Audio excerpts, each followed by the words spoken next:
রাগ এমন একটা জিনিস যা আমাদেরকে সম্পূর্ণভাবে ধ্বংস করে দিতে পারে। এখন প্রশ্ন হলো, এই ধ্বংসাত্মক রাগকে কিভাবে আমরা কন্ট্রোল করতে পারি? চলুন একটি গল্পের মাধ্যমে এই প্রশ্নের উত্তরটা খোঁজা যাক।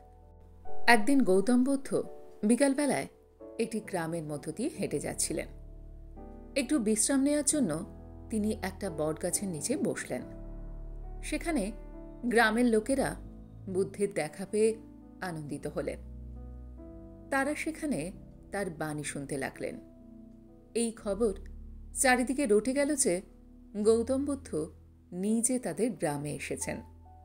এই খবর শুনে আরও গ্রামবাসী তার কাছে ছুটে এলেন এবং মোহিত হয়ে তার কথা শুনতে লাগলেন। এমন সময় উপস্থিত হলেন পাশোয়ান নামে ওই গ্রামেরই একজন দুঃখী দরিদ্র ব্যক্তি। পাশোয়ান সারা দিন গ্রামের এখানে ওখানে মদ খেয়ে পড়ে থাকত। তখন বুদ্ধ সকলের উদ্দেশ্যে বলছিলেন, এই জীবন খুবই আনন্দের জীবন। আমরা ইচ্ছে করেই তাকে দুর্বিষহ করে তুলি। আমরা নিজেদের আরো সুখী করতে চেয়ে বেশি যন্ত্রণাদায়ক করে ফেলি। সকলের উদ্দেশ্যে আরও বলেন, যদি তোমরা জানো যে এই জীবনের আসল উদ্দেশ্য কি, তাহলে দেখবে তোমরা সবচেয়ে বেশি সুখী হতে পারবে। সকলে নির্বাক হয়ে সেই সব গল্প শুনছিলেন। এমন সময় মাতাল পাশোয়ান বুদ্ধের এই কথাগুলো শুনে ভীষণ রেগে গেল।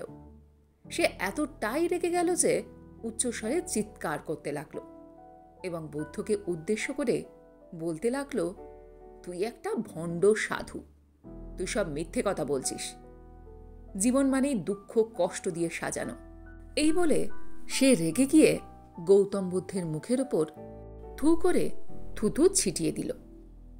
এটা দেখে উপস্থিত গ্রামবাসীরা লজ্জায় নিশ্চুপ হয়ে গেল। কেউই বুঝতে পারছিল না যে পাশোয়ানকে তারা কি বলবে, কিভাবে তাকে বোঝাবে। ঠিক এমন সময় ভগবান গৌতম বুদ্ধ মৃদু হেসে পাশোয়ানের দিকে তাকালেন। তারপর নিজের কাঁধের কাপড়টা দিয়ে মুখ মুছলেন। পাশোয়ানকে বললেন, আগে তুমি শান্ত হও। রাগ খুবই ভয়ঙ্কর একটা জিনিস। এটা মানুষের জীবনকে সবচেয়ে বেশি ক্ষতি করে। এ কথাটা শোনার পর মাতাল পাশোয়ান বুদ্ধের কথা উপেক্ষা করে আবারও চিৎকার করতে করতে টলমল পায়ে পাশের রাস্তা দিয়ে চলে গেল। তারপর গৌতম বুদ্ধ সকলের উদ্দেশ্যে বললেন, তোমরা গ্রামে ফিরে গিয়ে কেউ পাশোয়ানের আজকের এই ব্যবহার নিয়ে নিন্দে করবে না, তাকে কোনো রকম দোষ দেবে না বা তাকে আক্রমণ করবে না। পাশোয়ান তার অজ্ঞানতার কারণে এই কাজটি করেছে। একদিন নিশ্চয়ই সে তার ভুল বুঝতে পারবে। এরপর গৌতম বুদ্ধ সেখান থেকে চলে যান। তারপর পাশোয়ান উন্মত্ত অবস্থায় ঘরে ফেরে এবং তার স্ত্রীকে প্রহার করে এবং সেই সাথে পাশোয়ানের শরীর খারাপ হতে শুরু করে। তার হৃদস্পন্দন ক্রমশ বাড়তে থাকে। সে খুব অসুস্থ হয়ে পড়ে এবং খুব তাড়াতাড়ি বিছানায় শুয়ে পড়ে। রাতে যখন তার নেশা কেটে যায়, তখন সে ভাবতে থাকে সে খুব ভুল করেছে, খুব অন্যায় করেছে। এই ভুলের কোনো ক্ষমা হয় না। সে নিজের মনের কাছে প্রশ্ন করতে থাকে, কেন সে এত রেগে গেল? কেন হঠাৎ করে সে পাগলের মতো চিৎকার করতে লাগলো? তার এতটাই অনুশোচনা হতে লাগলো যে সে সারা রাত ঘুমোতে পারল না। ভোরবেলায় পাশোয়ান বিছানা ছেড়ে দৌড়তে দৌড়তে গ্রামের সেই বটগাছটার কাছে চলে আসলো। এসে দেখল গৌতম বুদ্ধ সেখানে আর নেই। এক গ্রামবাসীর কাছে সে শুনল কালকের সেই ঘটনার পর গৌতম বুদ্ধ এখান থেকে চলে গেছেন। তারপর পাশোয়ান পাগলের মতো এ গ্রাম সে গ্রাম ঘুরে ঘুরে গৌতম বুদ্ধকে খুঁজতে লাগল। অবশেষে সন্ধ্যার সময় সে গৌতম বুদ্ধের আশ্রমে এসে উপস্থিত হল এবং গৌতম বুদ্ধকে বলল, প্রভু, আমি খুব ভুল করেছি। রাগের বশে আমি চরম অন্যায় করেছি। আমাকে ক্ষমা করে দিন প্রভু। গৌতম বুদ্ধ দাঁড়িয়ে থাকা অবস্থায় ধীরে ধীরে চোখ খুললেন এবং প্রবল বিস্ময়ে বললেন, কে আপনি? একথা শুনে পাশোয়ান ভীষণ অবাক হয়ে গেল। সে কাঁদো কাঁদো চোখে বলল, আমি সেই মহা পাপী পাশোয়ান, যে গতকাল আপনাকে সবার মাঝে অপমান করে মুখে থু করে থুতু ছিটিয়েছিল। আপনি এত তাড়াতাড়ি আমাকে কিভাবে ভুলে গেলেন? ভগবান বুদ্ধ তখন আবারও মৃদু হেসে পাশোয়ানকে বললেন, আমি কালকের ঘটনা কালকেই ছেড়ে এসেছি। কোনো ঘটনা, তা ভালো হোক বা মন্দ হোক, তা বেশিক্ষণ মনে রাখতে নেই।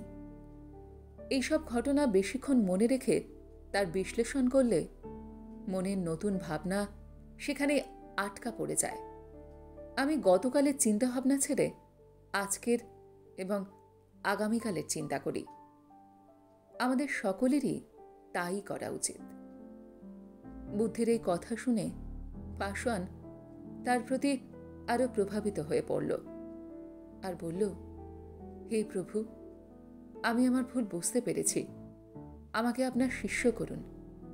আজকে থেকে আমি আপনার সকল উপদেশ মেনে চলব।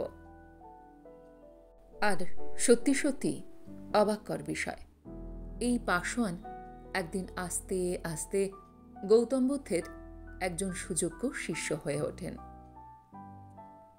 তাহলে বন্ধুরা, গৌতম বুদ্ধের জীবনের এই গল্প থেকে আমরা কি শিক্ষা পেলাম? রাগ, ক্রোধ আমাদের সবচেয়ে বেশি ক্ষতি করে। শারীরিক ক্রিয়াকর্ম ঠিকঠাক চলে না, আমাদের হিতাহিত জ্ঞান হারিয়ে যায়। সুতরাং আমাদের কখনোই রাগ করা উচিত নয় এবং তার সাথে রাগ পুষে রাখাও উচিত নয়।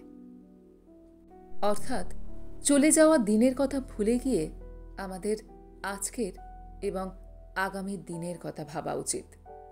রাগ এমন একটা জিনিস যা আমাদের বর্তমান ভবিষ্যৎ সবকিছু ধ্বংস করে ফেলতে পারে। রাগের ক্ষমতা এতটাই মারাত্মক। আপনি যার উপর রাগ করছেন তার কতটা ক্ষতি হবে সেটা জানা নেই, কিন্তু আপনি যে রাগটা করছেন আপনার বিশাল ক্ষতি হতে পারে, সেটা আপনাকে মাথায় রাখতে হবে। আজকের এই ভিডিওটা আমি এইখানে সমাপ্ত করলাম। আপনাদের কেমন লাগলো বা এই গল্প থেকে আপনারা কি শিক্ষা পেলেন কমেন্ট সেকশনে অবশ্যই লিখে জানাবেন। যদি আমার ভিডিও আপনাদের ভালো লেগে থাকে তাহলে আশা করব লাইক শেয়ার অবশ্যই করবেন। আর এই ধরনের মোটিভেশনাল ভিডিও আরও দেখবার জন্য আমার চ্যানেলটিকে সাবস্ক্রাইব করতে ভুলবেন না কিন্তু। তবে আজ এই পর্যন্ত। আমি খুব তাড়াতাড়ি আবারও অন্য কোনো মোটিভেশনাল ভিডিও নিয়ে আপনাদের কাছে চলে আসছি। সবাই খুব ভালো থাকবেন, সুস্থ থাকবেন, আনন্দে থাকবেন। নমস্কার।